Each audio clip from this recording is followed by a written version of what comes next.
The first thing I'll probably want to do is just get I'm going to get the gate part or the walls just done right away. So right here, there's a wall right here. It has some cool pieces to it.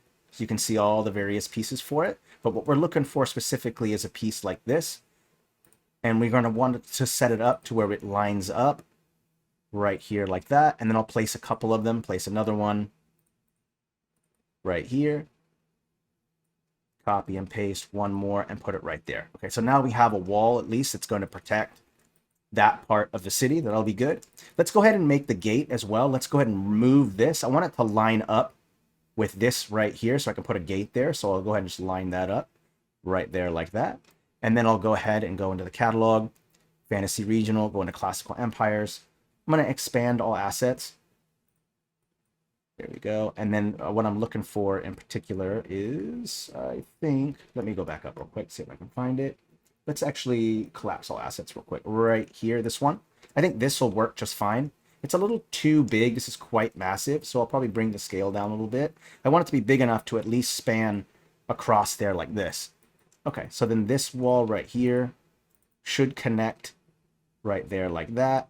And then let's move this a little bit more this way to make sure that those connect. And then we'll put that boat over there. So now we have at least some kind of gate that goes into the city there, because we've already got defenses where the port is with these stormbreakers and the armada here. But what happens if they're able to somehow get to the gate? At least there's some fortifications here in which our defenders can go up there and then rain down hell upon the attackers.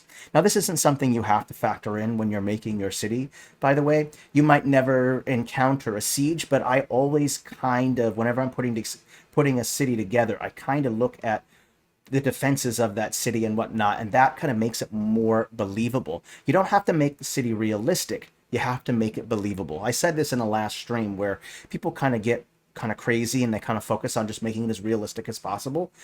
Don't worry about that. That is a lot of stress. What you should focus on is making it believable, not necessarily realistic. This will make your life a lot easier. So now that I've connected this to here, let's create that sacrificial site as well. So I'll go back into the catalog here, and there should be these nice flat pieces right here. I'm going to make a sacrificial site just like right there. Let's go ahead and bring the brightness down a little bit. It's in the shadows, so I should bring it down a little bit. And then let's create another one on top like this to kind of create this interesting shape. Put it right up on top like that. There we go. That looks good. And then I'll go ahead and place some pillars in the corners here like this. There we go. Okay.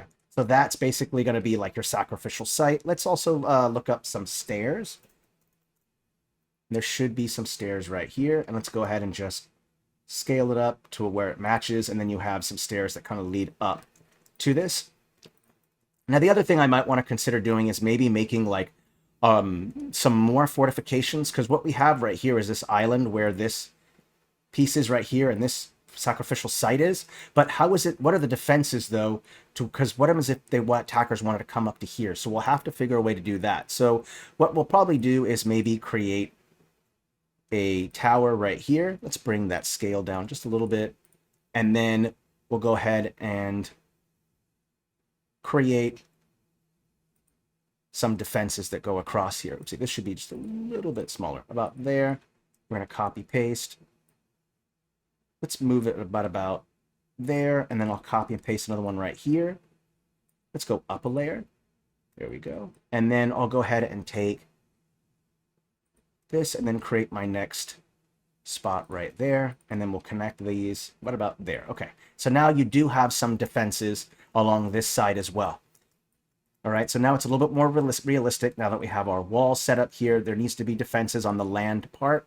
There could also be some natural defenses, like a series of mountains and trench works that could be off screen as well. Maybe that's where some of the crops are. Who knows, right? So our sacrificial site is done. We finished up our defenses right here. We could add some more defenses by putting like a tower just right here on this corner where the wall is. And that way you'd have one more piece of defense right there available. So I think that looks good. We've got our gate, we've got a lighthouse, we have our sacrificial site.